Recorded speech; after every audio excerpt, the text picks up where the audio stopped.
கலை அவர்கள் இணைந்திருக்கிறார். திரு கலை, இன்னைக்கு திரு உதயகுமார் இவ்வளவு ஸ்ட்ராங்கா பேசுறார் அப்படின்னா திரு எடப்பாடி பழனிசாமியுடைய குரல் தான் அப்படின்னு நம்ம பார்க்க முடியும் தானே. இதை தாண்டி திருமதி சசிகலாவுடைய பயணத்துக்கு ஒரு இம்பாக்ட் இருக்கு, அதனாலதான் இந்த ஒரு எதிர்வன்னு பார்க்கறதா? வணக்கம். சசிகலா அம்மா என்ன பயணம் போயிட்டாங்கன்னு தெரியல எனக்கு. அவங்க அங்கங்க அரங்க கூட்டங்கள் தான் நடத்திட்டு இருக்காங்க. ரோட் ஷோ ஏதோ 1-2 இடத்த காட்டுறாங்க, அதே திருப்பி திருப்பி காட்டுறாங்க. அந்த ஒரு இடம் 2 இடம் தான். தென்காசியில ஒரு இடத்த திருப்பி திருப்பி காட்டிட்டே இருக்கிறாங்க அவங்க டிவியில. வேற அரங்க கூட்டத்துல அவங்க சமுதாய மக்களை கூப்பிட்டு வச்சு பேசுறாங்க. அவங்களுடைய இந்த கேம்பெயினே எதை நோக்கி இருக்குன்னு நான் முதலே சொன்னேன்னா, அவங்க சமுதாயத்தை ஒன்றிணைப்பதற்காக தான் போயிருக்காங்க. பாஜகவுடைய பிகஸ்ட்ல பாஜக தமிழ்நாட்டை, தமிழர்களை ஜாதி ரீதியா கூறு போட்டு குளிர்காய நினைக்கிறது. அதற்கு இப்ப ஒரு விஷயத்தை நீங்க சொல்லுங்க. இப்ப திரு எடப்பாடி பழனிசாமி தலைமைக்கு இன்னைக்கு இருக்கிற அதிமுகவுக்கு, இன்னைக்கு ஏடிஎம்கேக்கு கான்ஸ்டன்டா ஒரு பேக்கிங் கம்யூனிட்டியா இருந்து வந்திருக்கக்கூடிய முக்குலத்தோர் மத்தியில அப்பீல் இருக்கா? வழக்கம் போல கடந்த காலத்தை போல ஒரு அப்பீல் இருக்கு? இல்லை. அதுதான் நான் சொல்றேன். முக்குலத்தூர் மக்கள் கொஞ்சம் அதிமுக விட்டு விலகி இருக்கிறார்கள். அது தென் தமிழ்நாட்டில் நடந்த தேர்தலில் தெரிஞ்சிச்சு. கடந்த தேர்தலில் அதிமுக வாக்கு வங்கி குறைஞ்சிருக்காங்க. அதை நான் ஏற்கனவே சொல்லியிருக்கேன். 5 இடங்கள்ல அங்கதான் டெபாசிட் போயிருக்கு அவங்களுக்கு.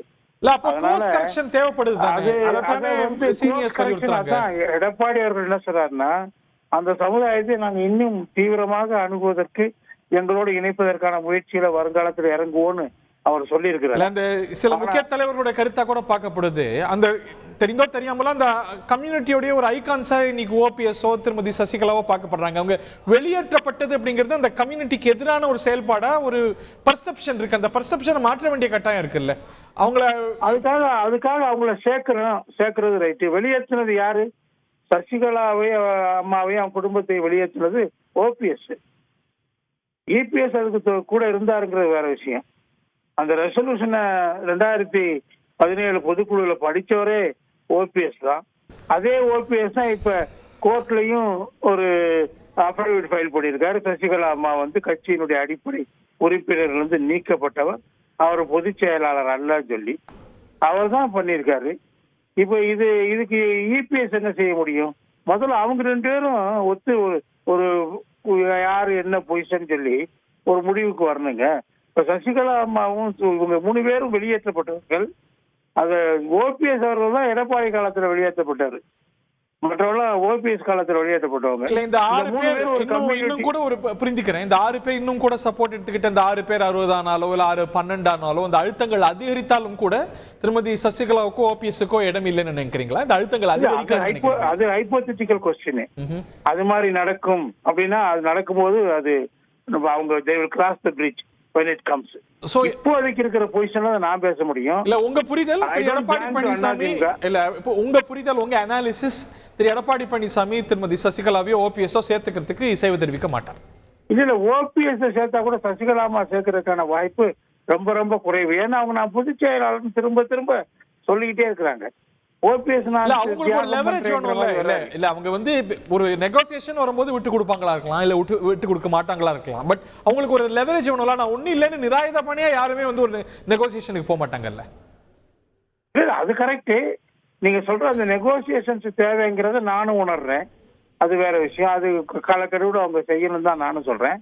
பட் தங்களுடைய ஸ்ட்ராங்கான பொசிஷன்ல இருந்து அவங்க இறங்காத வரைக்கும் ஒன்னு ப்ரீ கண்டிஷன் என்னன்னா, இணைவது என்பது எப்ப சாத்தியம் நான் நினைக்கிறேன்னா, எடப்பாடி அவர்களை முதலமைச்சர் வேட்பாளராகவும் கட்சியினுடைய பொதுச் செயலாளராகவும் ஏற்றுக்கொண்ட பிறகுதான். அந்த ப்ரீ கண்டிஷன் ஏற்றுக்கொள்ளாமல் இணைப்பு சாத்தியமில்லை நான் நினைக்கிறேன். ஓகே, என்ன நெகோசியேஷன்ஸ் பண்ணாலும் அந்த நெகோசியேஷன்ஸுக்கு முன்னோடியாக இந்த ப்ரீ கண்டிஷனை அவங்க 2 பேரும் ஃபுல்ஃபில் பண்ணணும். இல்லைன்னா அது எப்படி இணைவாங்க? உதாரணமா சொன்னாரு நம்ம புகழேந்தி சொன்னாரு, எல்லாரும் திருப்பி அவங்க சொல்றாங்க, தன்னை திட்டியவங்க எல்லாம் அம்மா சேர்த்துக்கிட்டாங்கன்னு சொல்லி. திட்டினவங்க எல்லாம் பொதுச் செயலாளர் ஏத்துக்கிட்டதுனால சேர்த்துக்கிட்டாங்க. அவங்க பொசிஷனையே கொஸ்டின் பண்ணா அதுக்கான சிக்னல்ஸ் இருக்குல்ல அவங்கள்ட்ட இருந்து. நம்ம எல்லாம் ஒண்ணு சேரணும்னு சொல்லும்போது, திரு ஓபிஎஸ் தியாகம் சொல்லணும்னு சொல்லும்போது அதுல ஒரு நம்ம அதுல இருந்து ஒரு புரிதல் தான் ஏற்படுதல்ல. அவங்க எல்லாம் விட்டு கொடுக்கறதுக்கு தயாரா. ஓபிஎஸ் தியாகம் சொல்றது நான் தியாகம் பண்றேன், நீயும் தியாகம் பண்ணணும்னு சொல்றாரு. ஓபிஎஸ் உடைய லெப்டினன்ட்ஸ் எல்லாம் என்ன சொல்றாங்க டிவியில வந்து விவாதங்கள்ல, அவர் பதவி விலகணும், எடப்பாடியார் பொதுச்செயலாளர் நாங்க ஏற்றுக்கொள்ளவே முடியாது சார். ஒரு லெவரேஜுக்காக வெளியில பேசுறது ஒண்ணு சார், ஆனா இப்ப இன்டர்னல் கான்வர்சேஷன்ஸ்ல விட்டு கொடுக்கறது தான் அவங்களுடைய. I agree with you. Already I told you. அது அவங்க பேச ஆரம்பிக்கலாம்.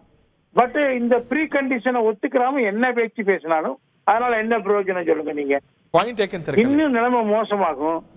அவங்க இந்த இப்ப பாருங்க சசிகலா, இவங்க 3 பேர் இன்னொரு பெரிய பிரச்சனை என்ன இருக்குன்னா, பிஜேபி கண்ட்ரோல்ல இருக்கிறாங்க. பிஜேபி வந்து அதிமுகவை ஒழிச்சா ஒழிய தான் வந்து உட்கார முடியாதுங்கிறதுல உறுதியா இருக்கு. அதுக்கான வேலைகளை அவங்க தொடர்ந்து செஞ்சுட்டே இருக்கிறாங்க.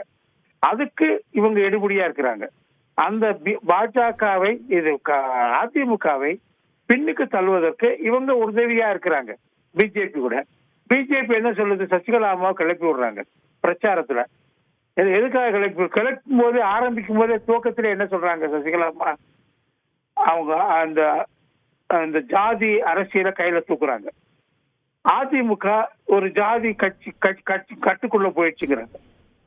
அது எப்படி மீட்பாங்க இவங்க? ஒரு ஜாதி கட்டுக்குள்ள அதிமுக போயிடுச்சுன்னு சொல்றது எதுக்காகன்னா, அதனுடைய எதிர்வினையாக தன்னுடைய சமுதாயத்தை ஒருங்கிணைப்பது, கன்சாலிடேட் பண்றதுக்கு தான் அவங்க இந்த பிரச்சாரத்துக்கே போறாங்க.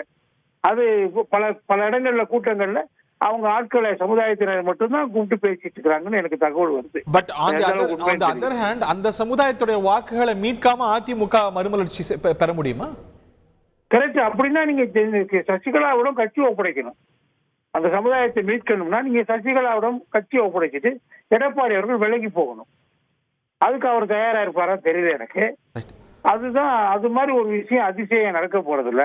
அதுக்கான பலம் அவங்ககிட்ட இல்ல. உதாரணமா இவ்வளவு 10 தோல்வி பழனிசாமிங்கிறாங்க, இப்ப பெரிய தோல்வி நாடாளுமன்றத்தை சந்திச்சதா சொல்றாங்க.